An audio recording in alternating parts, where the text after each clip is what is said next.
Hey everyone, thank you so much for joining Archangel Alts. And here we are, I'm going to let the marketplace run in the background as we speak. This video, I'm calling it Understanding Liquidity, Why It is the Answer to Mass Adoption, because I think that this topic is of such a level of importance that it belongs at the top of the list, above all things. Speaking of the top of the list, look at these wonderful things happening with fuel. So guys, there's not a single one of our hodls and our coins that we're earning on daily that haven't been the right pick that go right to the top of the list. So there's a reason that we choose the coins that we choose. We've been kind of doing it right for 16 months now. And if you keep your eyes on what's happening, you're going to see that there's a lot of people that pop up. Day traders, people on Twitter, watching all of this stuff, saying, hey, look how we cleared 30% on Phoenix coin. And that's great. But what did you do the day before? And what are you going to do the day after? Things get silent when there's questions of, how many of those positions did you put a stop loss on and call too high? And don't just tell us about your profits. Tell us about what you do the day after and the day after that, after that, after that. Other coins are getting pumped, but the thing is that we've already cleared a lot of our positions in those, and the ones that we have yet to clear, we have our eyes on the right coins. We have maybe 2 or 3 positions for the entire time that I'm a little uncertain about, when and whether they will hit all the way up. But by that time, it'll be like the next, like maybe 2 losses out of a total of, I don't know, maybe 10 times that we've had to do that. So we really don't take losses. We try to go with what seems to work. So I'm going to the topic of liquidity. And when you think liquidity, I want you to think about what is bringing value to a market, what brings value to a thing. When somebody announces, we started off in our garage and now we have a multi-million-dollar company, or we have, a company that's worth $1 billion. Okay. Does that mean that that person that's talking about their, whether it's Apple or IBM or whatever, okay, bad examples. Let me think of something generic. Generic company 101. They started making $1,000 computers out of their basement, and now their company is worth $1 billion. Does that mean that they have sold at profit a net of $1 billion that they have in their pockets? No. It means that they have probably spent, I would say, maybe $300 million developing and sourcing parts and building computers. And out of that, they have earned $700 million, which they have paid a team of employees $100 million out of that. And they're either CEO and CMO or CFO or whatever, and they're making their tens of millions of dollars, right? So what does that mean? That is the example of liquidity. Because our company is worth X, we were able to buy this amount of parts, put this amount of computers together with this number of employees, and our marketing department tells you about it, and our shipping department gets it in the stores or gets it connected to Amazon, et cetera, et cetera, et cetera. And we make a large profit. Let's say that they make a huge percent of profit, and they're earning $700 million for $300 million in cost, and then another $100 million is going to employees, et cetera, et cetera. And by the time they've paid taxes, well, they probably pay very little because they have much better tax people than we do, right? So, let's say that their $1 billion company is actually gaining a net of $100 million, and they get to keep 10% of that. So you're making $10 million a year for your $1 billion company, right? That's a very healthy structure, just in a nutshell right there. Well, what is it that makes it to where you don't say, well, our company is worth $100 million and we get 10% of that? What you say is it's worth $1 billion because that's what it's generating. It's generating $100 million in jobs. Is generating $300 million in outsourcing parts in the shipping of said things. A fraction of all of that put together being the people that are paid to put things together and ship them. People that are there to social media them and let people know elsewhere, do commercials, right? All the expenditures, paying your staff, and then, you get to keep some part of that left over. That is liquidity in the marketplace. So now we have ICOs, initial coin offerings, and then they become listed coins, and you can trade them. Okay, owning a wallet and buying, let's say, $100 of XYZ coin. There probably is an XYZ coin, so I'm just using it as an example. Generic coin number one. Okay. You buy $100 of that and you say, you go to your Twitter and say, I support generic coin number one. Okay, now what? Well, I have it. Okay, and if it goes down, well, I've still got it. And if it goes up, then it's worth more and I have it. I am an evangelist for XYZ coin. I will never stop hodling generic coin number one. Okay, you're now bringing nothing to the marketplace. You cannot buy the parts to make that first computer. And because you're not buying and selling generic coin up and down on the marketplace, they are not generating anything from your purchase other than that initial $100 worth of coin. And, let's look at the hash rate and the mining and whatever the costs are for their blockchain, ERC20 or other. Usually it'll be the Ethereum blockchain until some other solution is better than that. Who knows? But follow the point that I'm making, that liquidity in the marketplace is what drives adoption. Period. End of story. You do not have a cool computer to sell, or people, the large mass number of people may not know about your cool project yet, but they can go right to an exchange and they understand, I can earn money on cryptocurrencies. Okay, that is the product that you're selling. Until we're at mass adoption, that is the way to mass adoption. And I understand that the idea of trading stocks and therefore trading currencies is scary for a lot of people. But some people, even if they are longer-term investors, should be thinking in terms of buy low, sell high, no matter what it is that they're doing. Listen, if you make some profit from buying crypto coin number one, watching it go up 2%, selling it, waiting for it to come back down and buying it again, guess what you did the second time? You have more to buy. Guess what happens if you bought more of it the second time? That's right, they earned more, and it has a higher value. So good trading leads to liquidity and higher value in the marketplace. Period. End of story. So I'm going to show you how Phoenix was just the most recent of examples. Ravencoin actually did better.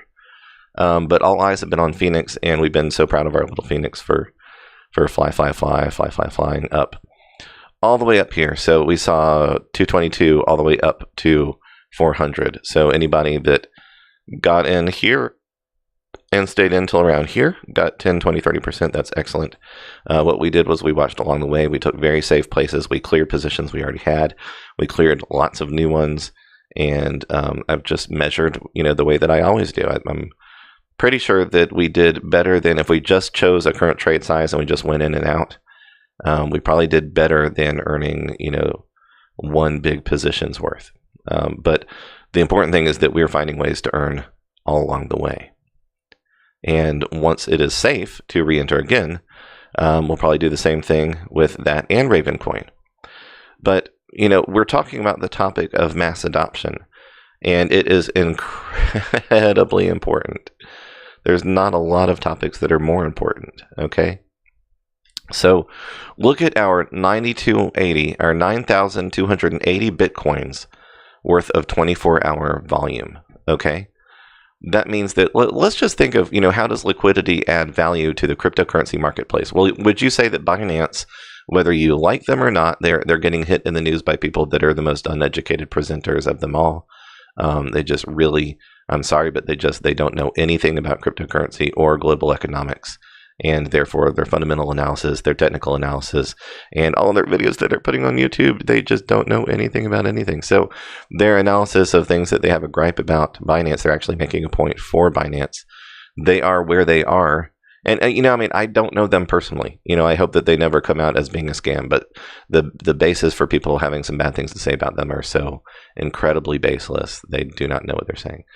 So anyway, in current perspective, the best selection of coins right now are on Binance. Binance is the best example of any exchange. The prices are good, etc., etc., etc. I've seen them make very good choices. The only gripe that I have about them at all is when they delist, they need to give a long, transparent process. It's the thing that makes the most sense. These coins are not responding to our process. Here, track it here. We're not hearing back from these coin projects. We're concerned that they may not be the best investment. Make your own decisions, but 90-day process before we make a decision of whether to keep them or delist them. Give them an opportunity to tell us why, we haven't heard from them or why they don't seem to have the best Reddit or Twitter stance, et cetera, et cetera, et cetera. That's really my only gripe. Okay, so back to being here on Binance. Okay, they make 0.1% when you buy a cryptocurrency, and they make 0.1% when you sell a cryptocurrency. So if you make a purchase for $1,000 of a crypto, for instance, 1,000 times 0.001 is $1. Okay, so now if our profit is 1,000 times 0.005, we made $5 minus 1, $4 plus 8. Sorry. Anyway, so, in that case, what we would do is we would make 0.007. So we would have 1,000 times 0.007, right? We'd have $7. And then to buy it is going to cost a Binance fee of that. And to sell it, I know this is redundant, is going to cost a Binance fee of that. So 1 plus 1 is 2. 7 minus 2 is 5. There's our 0.5%. Okay, so they earned 0.2, a fifth of a percent on us earning anywhere from 0.5% to 1% on our trade. That's all we want to get. So in that process, we're always averaging exactly what we need, and our fees are built into that structure, so we don't have to really even think about them until we need to. And in the meantime, Binance, every single time somebody is buying and selling something, they're getting that fee. So, we could very easily just kind of run down the list. In fact, obviously, in this case, Bitcoin would be the easiest one to look at. So here we are. So we could look right here and say, okay, Binance is making 0.2% of, or let's just say 0.1%, like, whether somebody won or lost, who knows. $1,000, $900, $400, $1,300, $800, $1,900, $300. Okay, so just as we're watching here, they're bringing in tens and tens and tens of dollars, and that was in seconds. And Bitcoin is moving very slow right now in comparison. When this goes trucking through and it's Bitcoins and Bitcoins and Bitcoins and Bitcoins, a single Bitcoin being 3,700, they would have made what, $37, $3.70.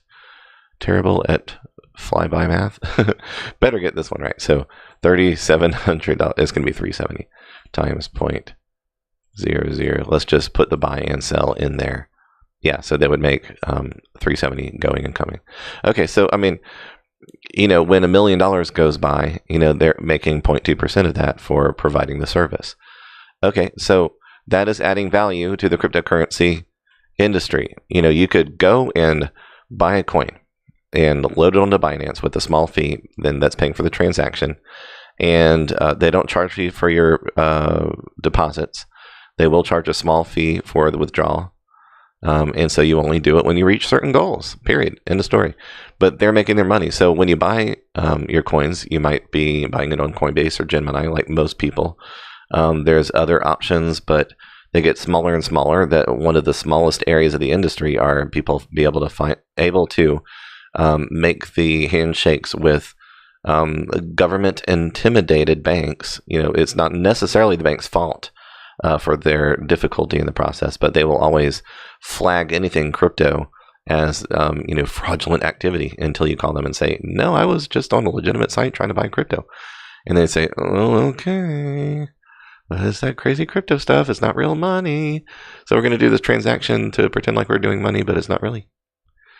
So anyway, so you buy most likely through Coinbase or Gemini, and they make a fee. And so they're an industry that is growing in the crypto range, in the crypto market, right? You're buying and selling with them.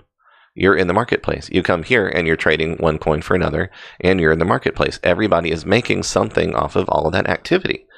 So it's not just about, Bitcoin is worth $3,700. I'm going to buy one Bitcoin at $3,700 because I think it'll go up, and I'm going to hold it forever. You helped for that one purchase, and now you're stagnant and you're not adding anything to the industry.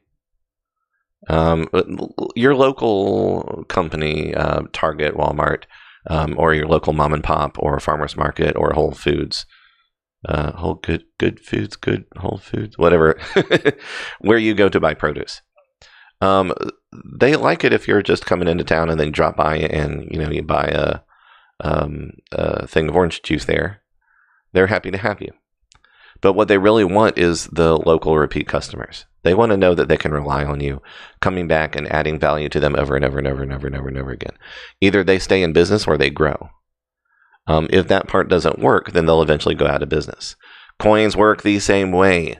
So if you are a small mom and pop and you are not making enough business, do you want the existence of your store to rely on JP Morgan coming in and saying, I see value in your cheap land, and you've already, built this business, so we'll bring stability to you, and you're now going to be JP Morgan local food store. JPM coins and foodstuffs. JPM baby needs. Okay, so is that what you want the answer to be? Because now they've got a big megaphone. They're going to say, JPM now, right next door. And people go, and then go and they buy stuff, right? As long as they, pound advertise. Okay, I know this is a gross over-exaggeration, but can you imagine what Facebook can do with the data on blockchain about you that is not erasable on a ledger when they issue a coin? And, not in comparison, any kind of level of comparison to what took 10 years for Bitcoin or 2 days with Ravencoin and Phoenix. Facebook has 1 billion people to come out of the chute saying, hey, here's what cryptocurrency is, use this one. Say, oh, it's stable.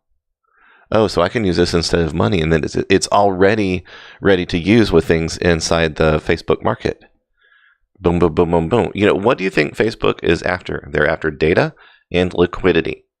So that is my take home to you. Please do not look at NASDAQ is going to give us mass adoption. NASDAQ is going to be the reason that everybody discovers Bitcoin. Please don't tell me about, things will moon when JP Morgan, things will moon when Facebook. I mean, do you think that YouTube will have a coin? Yes. Do you think Google will have a coin? Yes. Home Depot, Walmart, McDonald's. It's going to be that crazy, disgusting, over the top consumer targeting. Most of you are probably way too young to remember when hip hop, it wasn't called hip hop, it was just rap, was the big thing. And because it happened so fast, the breakdancing and all the fun stuff, that, the advertising agencies immediately jumped on that for corporate America. And you had the most horrible, horrendous, I'm a white guy, so I can say this, white guys just completely messing up, whatever they thought was cool about rap at the time. So, trying to rap about a Big Mac does not have the same street cred as, stuff. So we're going to see the same thing. Crypto has this kind of cool, we're decentralized. It's our thing. Stay away from our thing. This is our thing. Mining, it's cool. It's tech. It's geek. Can you imagine how they're going to wreck that in the corporate world? It's not going to be pretty. And you're asking for it. So please don't ask for it. Come here and do the right thing. Understand the philosophy behind how this stuff works. Putting fear and greed to work for us so that we conquer both of those to do something good for the crypto revolution. It is a revolution. It is something that is revolutionary. It is a new asset class to be listed on the major global exchanges. That is a big deal. But we don't want that to be where the mass adoption comes from. And we do have people that have the money and the time to evangelize the right point, but they're not going to make the right point. Roger Ver, I really like him. Craig Wright, I'm actually one of the few people that don't completely dislike the guy. I think everybody is doing tactics to get their word out, to get the message out, and they may or may not fully understand what it is they're doing. And I think that some of the things are maybe a little bit nefarious or evil. I'm not certain. But I hear smart things coming out of both of their mouths, and I value what they are attempting to bring to the market. I do. But they must understand economics better than they do. Being a libertarian idealist in combat to being a socialist idealist is still not fully accurate. Neither of them are. And so I'm not interested in pushing a conservative view. I'm not interested in pushing a progressive or leftist view. I'm not looking to make my philosophical rants or other political rants about trying to win you to one of those sides or another. But I do need you to understand economics is economics. And a lot of people have been trained to think about bashing capitalism so much that they don't understand that you don't get to use your cryptocurrencies if you don't have capitalism. Plain and simple. If it is a government that claims to be pro-capitalism, pro-free market, as they call it, and they are trying to prevent you from being able to get bitcoins, then that's fascism. Okay? If you have a tyrannical government or a highly controlled city-state that is trying to prevent you from being able to buy cryptocurrency, then that is probably socialism or communism. Okay? Overly powerful government is bad no matter which form. Those who collude with those who join hands with Facebook, Google, YouTube, all this kind of stuff, are not going to be friendly to the open environment of decentralization. Okay, it is about centralization. So don't be confused when you're thinking, I want a healthy crypto market, and when lots of people come in, things are going to go up, up, up, up, up, up, up, up, up. You don't want the government and Facebook and all these monsters of billion-dollar industries outside in a centralized process to come in with stablecoins. It will dilute the entire purpose of volatility. Liquidity and volatility work hand in hand. It's a formula, and I will show it to you over and over and over and over and over again. And in our private group, people are going to benefit from exactly the right information at exactly the right time. I cannot hold back the importance of this message. You must understand it. You must listen to it. If you don't agree with it, tell me why, and I will show you why this is true. I will show you why this is accurate information. God bless you guys. I care about this. I care about us having time to take advantage of a once-in-a-lifetime opportunity right in front of us. It's right there, right now, 24/7, right on the computer that you're watching this on. You can go there. You can sign up for free. It takes 5 minutes. You've got a smartphone, so hook it up to the 2FA, the two-factor authentication. And as soon as you can go to Coinbase or Gemini and buy your first Bitcoin, you can load it onto Binance, and it will be as safe there as anywhere else, unless you know how to own your own private key and you know how to go and purchase it yourself and own your private key and sit back and hold and bring nothing to the market and make it take twice as long and end up in all the government's hands, which is where it's headed anyway. So we have an opportunity, a window now, but it must be a massive rush to massive adoption from normal people. It takes, 1 million people with a few $100s to do what a Winklevoss can do in half a second, or a bank can do in half a second, or a government can do in half a second, or Facebook can do in half a second. So you have a responsibility to share this kind of information, whether you take it from me and go start your own channel and, do it that way, or whether you just send a link to a friend and say, yo, Joe, this matters. Hey, Susie, take a look, right? If anybody is confused about how to get through the process safely, what do you think we're here for? So we want, I just can't get enough videos out quick enough. The second somebody asks the question, how do I sign up for XYZ, or how do I buy Bitcoin, et cetera, et cetera, et cetera, that'll be the thing that I push to the top. I'll immediately go and make that video, load it up, and you can send them a link. As long as there's 24 hours in the day that I can do something to make an impact, That's what we're here to do. I could continue to sit back quietly and just trade on my own because the process is working. It's working for us very well. But I see people losing money. I read the forums and I see, oh my gosh, I just sold my car because I can't tell my wife what I just did with Bitcoin. I just joined this pump and dump group because I thought that you guys were making 200, 300% a day, and you're not, and everybody's losing and everybody's complaining. What do I do now? And these people, why would they know how to do the right thing? Because everybody's on the corner trying to scam everybody else. Telegram is just one huge screaming marketplace of lies. And then a few good signals that have been stolen from somewhere else that have been traded around. By the time they get to the common guy, that position has already come and gone. Please come join us. Let people know we're here. I feel the pressure because we're in March and we have a huge job to do. We know how to make money using our system, but I want to shift over from relying on, the first 30 or 40 subscribers will help us get to April. The next 20, 30 subscribers will help us get through April into May. And if we grow and we stay consistent, and hopefully we haven't lost that decentralized edge that is so beautiful about the market right now, when that growth happens, it'll be the people that are learning how to safely day trade in and out of positions that are actually contributing the health to the marketplace. So not people that have held their 10,000 really, really, really, really, really early coins, and then they go and pump them, and then they go and short them, and then they go and pump them, and then they go and short them, and everybody is losing every time. They don't know how to navigate that. That doesn't help. Slow and steady, 1% here, 0.5% here. You're welcome for the temporary use of my $4,000, $5,000, $6,000. You have now grown higher in value, and other people are now aware of you. And they're the next wave that can come along and do the same thing. That is liquidity in the marketplace. If you're not buying and selling, there is no marketplace. The bank will come in and say, here's how it's done. The governments will come in and say, here's how it's done. They are, with stablecoins, bringing in the wrong kind of stability. They're bringing fiat, which you say you hate, into decentralized coin world.